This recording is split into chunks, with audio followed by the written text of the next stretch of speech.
Hello and welcome back to Lavneesh sir की class channel. आज की ये शिक्षा निदेशालय राष्ट्रीय राजधानी क्षेत्र दिल्ली की वर्कशीट नंबर 30 जो कि कक्षा छठी के विद्यार्थियों के लिए है, यह ली गई है गणित विषय से। और इसमें एक बार फिर से हम प्रायोगिक ज्यामिति पाठ के अंतर्गत एक कोण का समद्विभाजक खींचना सीखेंगे। तो समद्विभाजक आज हम इसी को करेंगे। तो चलिए बिना समय गवाए अपनी इस वर्कशीट की शुरुआत करते हैं और देखते हैं कि आखिर इस वर्कशीट में कैसे समद्विभाजक को खींचा जाता है। और मैं आपको इसको लाइव वीडियो में भी दिखाऊंगा, तो मेरी वीडियो को आप लास्ट तक जरूर देखें। देखिए, कई बच्चे पूछते हैं समद्विभाजक क्या होता है, यानी एक चीज़ को जो दो बराबर भागों में बांटे उसको समद्विभाजक कहते हैं। तो सबसे पहले एक क्रियाकलाप है, आप इसको कर भी सकते हैं या आपकी मर्जी है। देखिए, आपको ये बताने के लिए कि आधा कैसे बनता है वो ये क्रियाकलाप है। जैसे क्या है कि एक कागज़ पर कोण AOB खींचिए, किसी भी माप का। इस तरह से एंगल जो कोण की आकृति है वो तो आपको बनानी आ गई है कि दो किरणें जहाँ पर एक ही पॉइंट पर मिलती हैं उसको कोण कहते हैं। इस कागज को इस प्रकार मोड़िए कि मोड़ का निशान O से होकर जाए, OA और OB परस्पर संपाती हो जाएं। OC मोड़ का निशान है जो कागज को खोलने पर प्राप्त होगा। इस प्रकार OC जो है वो AOB कोण का समद्विभाजक है। देखिए मैं आपको यहाँ दिखा दूँ। पहले आप एक ऐसी आकृति बना लें, फिर अपनी इस आकृति को आपस फोल्ड कर दें, यानी A वाला हिस्सा जो B वाला हिस्सा, आधा आधा तो करना आता होगा ना, बिल्कुल बराबर बराबर, तो आपको एक ये लाइन मिल जाएगी। यही इसका समद्विभाजक है। अब हम चलते हैं अपने मेन पॉइंट पर, यानी कि एक कोण का समद्विभाजक कॉपी में कैसे खींचना है प्रकार की सहायता से, वो हम खींचना सीखेंगे। तो सबसे पहला स्टेप है कि कोण DAE का समद्विभाजक हमें खींचना है। कौन सा है कोण DAE? ये रहा कोण DA और E। ये आपका एक कोण है किसी भी माप का, ये जरूरी नहीं कि किसी माप का बनाना है। फिर प्रकार में कोई भी दूरी भरकर A को केंद्र मानकर B से चाप खींचिए। देखिए बता रखा है आपको, A को मान के, A को केंद्र मानते हुए किसी भी दूरी का B से C तक एक पॉइंट बना लें, एक चाप खींच दिया, इसको चाप कहते हैं। फिर इसके बाद करना क्या है, B को केंद्र मानकर BC के आधे से अधिक दूरी का प्रकार खोलकर कोण DAE के अंदर वाले भाग में लगाइए। बिल्कुल क्या किया कि B को केंद्र मानते हुए आधे से ज़्यादा, मान लीजिए आधा अगर यहाँ है तो आधे से ज़्यादा ये हो गया, इतने प्रकार खोलो और यहाँ पर एक चाप लगाओ, थोड़ी लंबी चाप लगाना। फिर अगला स्टेप, प्रकार में भरी उतनी ही दूरी से C को केंद्र मानते हुए एक और चाप लगाइए जो पहले चाप को बिंदु F पर काटता है। A को F से मिलाते हुए आगे बढ़ा दीजिए। AF कोण DAE का समद्विभाजक है। तो देखिए फिर C को केंद्र मानते हुए दूसरी चाप लगानी है। इस तरह ये दोनों एक दूसरे को आपस में काटेंगी और फिर A को इस बिंदु F से मिलाते हुए आगे तक खींच ले जाइए। यही इसका समद्विभाजक है। और अब हमें अभ्यास के प्रश्न करने हैं। मेरा वीडियो को आप लाइव देखेंगे कैसे बनाते हैं, क्योंकि किसी वीडियो में कोण बनाना नहीं सिखाया, मैंने उसमें कोण बनाना भी सिखाया है। तो चलिए देखते हैं एक बार। तो अब है अभ्यास का समय। It's time for practice. So take out your maths notebook. अपनी मैथ्स की नोटबुक आप निकाल लीजिए। तो देखिए, इस रचना को करने के लिए, इस कंस्ट्रक्शन को बनाने के लिए हमें किन चीज़ों की ज़रूरत पड़ेगी। What materials we need. Scale, आपको D चाहिए, ये D होता है क्योंकि हमें एंगल बनाना है ना, इसलिए। और आज हमें ये कंपास चाहिए। मैंने साथ में स्केच पेन लगा रखा है ताकि आपको कंस्ट्रक्शन बिल्कुल सही ढंग से दिखाई दे। तो करना क्या है, लेकिन आप जब यूज़ करेंगे तो पेंसिल करेंगे, और वो भी शार्प पेंसिल यूज़ करेंगे, क्योंकि जो भी ज्योमेट्रिकल कंस्ट्रक्शन होती हैं वो पेंसिल से बनाई जाती हैं, ना कि स्केच कलर से। ये तो मैं आपको दिखाने के लिए, ताकि आपको बहुत अच्छे से समझ में आ जाए, इसलिए इसको यूज़ कर रहा हूँ। सो सबसे पहला क्वेश्चन है, कोण ABC बराबर 60 डिग्री बनाइए और उसका समद्विभाजक कीजिए। देखिए, समद्विभाजक का मतलब होता है कोण के दो बराबर बराबर हिस्से करना। किसी ने मेरे से पूछा था समद्विभाजक का मतलब क्या होता है। समद्विभाजक का मतलब होता है कि उस चीज़ के दो बराबर बराबर हिस्से करना। तो और इंग्लिश में ये लिखा हुआ है कि ड्रॉ एंगल, एंगल ABC, ये एंगल का निशान होता है। 60 डिग्री बनाना है और उसको बाइसेक्ट करना है। सो देखते हैं एक बार। सबसे पहले आप किसी भी मेजरमेंट का एक लाइन सेगमेंट बनाएंगे। आप एक रेखाखंड खींचेंगे जिसकी कोई माप कोई निश्चित नहीं है, आप जितना मर्जी, और वो भी स्केल की हेल्प से आपको इसको करना है। जैसे कि मान लीजिए हम यहाँ पर बनाते हैं और पहले तो हमें एक लाइन सेगमेंट या रेखाखंड खींचना है। तो उसके लिए सबसे पहले आप डॉट 2 जरूर लगाए करें। 2 डॉट, कितना भी लंबा खींच लीजिए, कोई बात नहीं।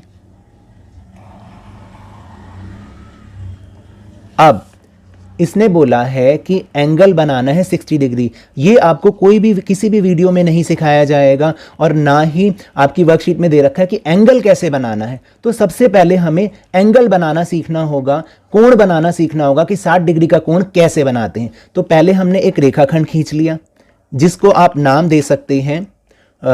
मान लीजिए हम उसको नाम दे देते हैं ABC बोला गया है, तो इसको हम B और C नाम दे देते हैं। और अब हमें 60 डिग्री का एंगल खींचना है। तो सबसे पहले जो अपने D का मिड पॉइंट है, बिल्कुल मिड पॉइंट, बीच का बिंदु, उसको B बिंदु पर रखेंगे बिल्कुल ध्यान से, और ऐसे रखें कि आपकी जो लाइन है वो 180 डिग्री की लाइन के बिल्कुल ऊपर होनी चाहिए। फिर आप ये जो अंदर वाले नंबर हैं, इनसाइड वाले नंबर्स हैं, आप हमेशा इन्हीं को ही फॉलो कीजिएगा, इन्हीं को ही देखा कीजिएगा, तभी आपका एंगल सही बनेगा। ये मैं स्केच पेन से देखेंगे तो थोड़ा ज़्यादा हो सकता है, इसलिए आपको बोला शार्पन पेंसिल यूज़ करेंगे, छिली हुई पेंसिल को यूज़ करें, बिल्कुल नोकदार पेंसिल को। और अब आपको क्या करना है, यहाँ आप देख रहे होंगे, अगर आपको ध्यान से दिख रहा होगा तो यहाँ 60 डिग्री लिखा, 60 नंबर लिखा और इसके ऊपर 120 लिखा है, 120। आपको एग्जैक्ट इसके ऊपर एक डॉट लगाना है। ठीक है, अब स्केल की सहायता से, रूलर की सहायता से इसको ज्वाइन करना है। थोड़ा ध्यान से, मुझे देर भी लग रही है, कोई बात नहीं, आप ध्यान से बनाएंगे तो सही कंस्ट्रक्शन बनेगी, सही रचना बनेगी। ये बन गया आपका 60 डिग्री का एंगल। चाहे तो आप इसको मेजर भी करके देख सकते हैं, माप के भी देख सकते हैं। फिर वही मिड पॉइंट जो है उसको आपने अपने B पॉइंट पर रखना है और 180 डिग्री की लाइन पर ये जो BC रेखाखंड है, BC लाइन सेगमेंट है, उसको रखें। ये देखिए बिल्कुल 60 का बन गया। तो ये तो बन, इसका नाम दे दीजिए A। अब ये बना आपका एंगल ABC बराबर 60 डिग्री। ठीक है, अब हमें इसे बाइसेक्ट करना है, यानी समद्विभाजक इसका करना है, इसको 2 बराबर बराबर भागों में बांटना है। अब आप क्या करें कि B पर प्रकार की नोक रखकर, और जितनी मर्जी देखिए B पर प्रकार की नोक रखेंगे और आप एक चाप लगाएंगे, एक आर्क लगाएंगे। प्रकार को जितना मर्जी खोल लीजिए, इससे कोई फर्क नहीं पड़ता। तो आप इसकी एक चाप लगा दें, आर्क लगा दें इस तरीके से। अब आपको 2 पॉइंट्स मिल जाएंगे। मान लीजिए इनको हम नाम रख लेते हैं P और Q। ठीक है, अब करना क्या है, यहाँ पर बच्चों से गलती भी होती है, उनको समझ नहीं आ रहा कि आधे से ज़्यादा प्रकार क्या होता है, कि मोर देन हाफ। देखिए अंदाजे से करना है हमें जो भी कुछ करना है। जैसे P और Q, मान लीजिए इतना है ये P और Q, ये है P और Q की माप। अब आप क्या करो, इसको अंदाजे से आधा मान लो ये आधा होगा, ये आधा होगा। अब इसको यहीं P पे रख के इसको थोड़ा सा फालतू और खोल लो, थोड़ा सा फालतू जो खोल लो। तो देखो ये हो गया आधे से ज़्यादा। मैंने क्या किया था, मान लो P पर आप प्रकार की नोक रखें और आधा जितना होगा उससे थोड़ा सा ज़्यादा और खोल लें। तो अगर आप देखोगे तो ये, अगर मैं बिंदु लगा के दिखा दूं आपको, तो ये आधे से ज़्यादा हो गया। देख लीजिए, अंदाजे से करना है। अब आपको करना क्या है कि P पर अपना प्रकार की नोक रखेंगे, कंपास के जो पॉइंट है उसको रखेंगे और एक आर्क इस तरह से लगाएंगे। थोड़ी लंबी आर्क लगाइएगा ऐसे। और फिर क्या करना है, Q पर, देन Q को सेंटर मानते हुए Q पर प्रकार की नोक रखनी है और इसको ऐसे इंटरसेक्ट करते हुए एक और आर्क लगानी है। देख लीजिए, थोड़ा सा हाथ ढक गया था। Q को पॉइंट आउट करते हुए, Q को सेंटर मानते हुए इस तरह से मैंने एक और आर्क लगा दी इस तरह से। अब आपको यहाँ पर एक इंटरसेक्शन पॉइंट मिल गया जिसका नाम हम ओ रख दें, ओ रख देते हैं। अब आपको क्या करना है, स्केल की सहायता से इसको ज्वाइन करना है बी के साथ, बी को सेंटर मानते हुए, और इसको आगे तक ले जाना है। बिल्कुल ध्यान से कीजिएगा, आपके पास तो शार्पन पेंसिल होगी, मेरे पास कलर है, कोई बात नहीं। हम इसको अब हम ज्वाइन कर रहे हैं।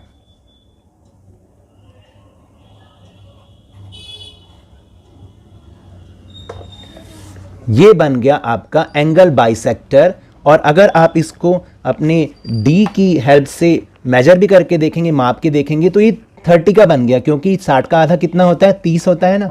अब देखो, फिर दोबारा पॉइंट को बी पर रखा, मिड पॉइंट को, डी के मिड पॉइंट को बी पे रखिए, और लाइन 180 पर रहनी चाहिए, नीचे वाली लाइन। और ध्यान से अगर आप देखिएगा तो ये मेरा एंगल 30 डिग्री का बन गया। दैट मीन्स 60 का आधा 30, तो इसको हम कहते हैं एंगल बाइसेक्टर। याद रहेगा। प्रश्न नंबर 2, कोण पी क्यू आर 120 डिग्री का बनाना है और उसका समद्विभाजक खींचना है। Draw angle P Q R is equal to 120 degree and bisect it. तो एंगल पहले 120 डिग्री का एंगल बनाना है, यानी 120 डिग्री का कोण बनाना है, और उसके बाद उसका समद्विभाजक यानी कि बाइसेक्ट करना है उसको। समद्विभाजक का मतलब जो उस कोण को दो बराबर बराबर भागों में बांट दे। बहुत आसान है, एक बार फिर से करके देखते हैं। सबसे पहले क्या करना है बताइए। मैंने आपको बोला था कि किसी भी मेजरमेंट का, किसी भी माप का एक रेखाखंड या लाइन सेगमेंट खींचेंगे। तो चलिए मैं यहाँ पर खींच देता हूँ, और किसी भी माप का जो आपकी मर्जी हो, थोड़ा सा बड़ा खींचेगा तो एंगल, जब रचना बड़ी होती है तो नज़र भी आती है। मान लीजिए पहले 2 पॉइंट लगाएंगे। ये मैं 7 सेंटीमीटर का ही एक रेखाखंड खींच देता हूँ।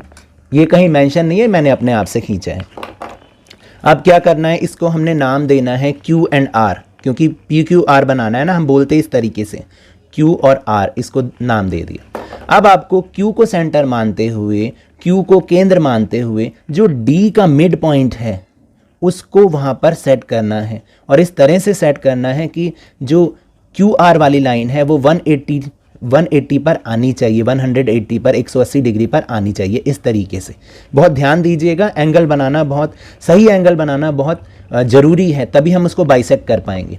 अब देखिए, मैंने आपको बोला था कि ये नीचे वाले जो नंबर हैं इनको ही आपको देखने, नीचे वाले नंबर, और यहाँ पर जहाँ 120 लिखा है नीचे और ऊपर लिखा है 60, तो आपको वहाँ पर एक डॉट लगाना है, एक बिंदु लगा देना है,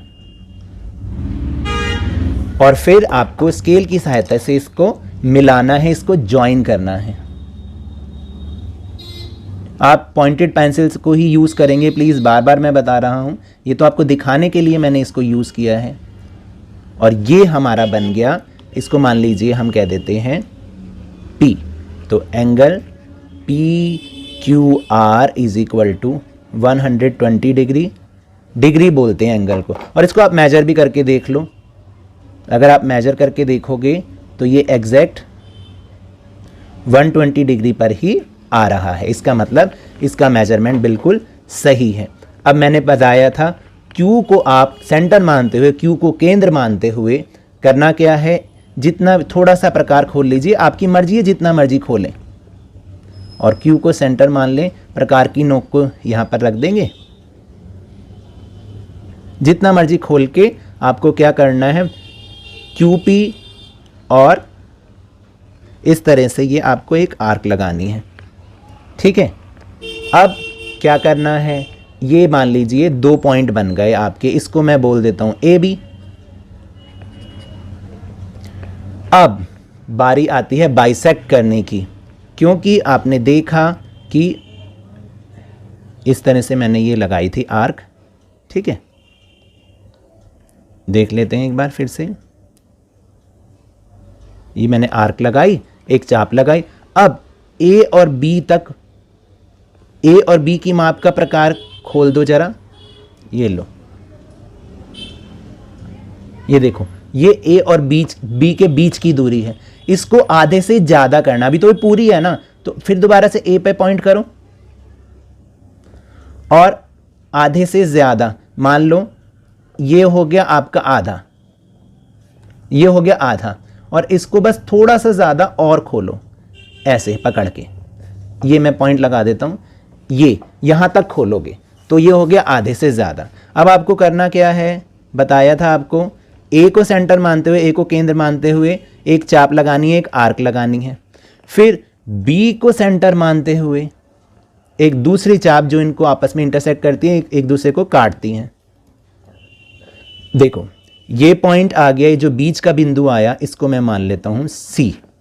अब आपको क्या करना है, क्यू और सी को एक लंबी लाइन सेगमेंट से जोड़ देना है, लाइन से जोड़ देना, बिल्कुल ध्यान से जोड़ना, बिल्कुल बीचों बीच आना चाहिए, उसको क्रॉस करते हुए लाइन बननी चाहिए, इस बात का हमेशा ध्यान रखिएगा।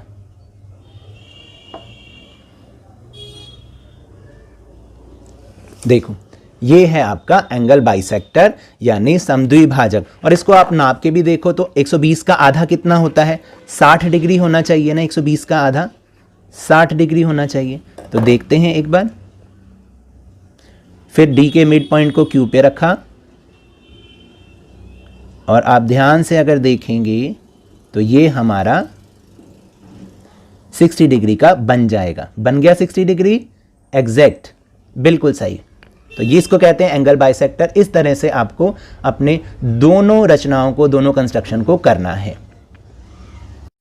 तो ये तो थी आज की वर्कशीट। अगर मेरे इस तरह समझाने से आपको थोड़ा सा भी समझ में आया हो तो इस चैनल को ज़्यादा से ज़्यादा सब्सक्राइब कीजिए, लाइक कीजिए और बहुत ज़्यादा शेयर भी कीजिए। और हाँ, मेरे साथ इसी तरह आसानी से वर्कशीट को समझते रहिए, लेकिन ध्यान और मन लगाकर पूरी मेहनत और लगन के साथ ऑनलाइन ही सही पढ़ते जरूर रहिए। और अगर आपको कोरोना वायरस को हराना है ना, तो मास्क जरूर लगा के रखिए, और जब भी उपलब्ध हो, जब भी संभव हो, इसका टीकाकरण अवश्य कराएं, क्योंकि कोरोना को हराना है और ज़िंदगी को एक बार फिर से सुहाना बनाना है। इसी उम्मीद के साथ बहुत बहुत धन्यवाद।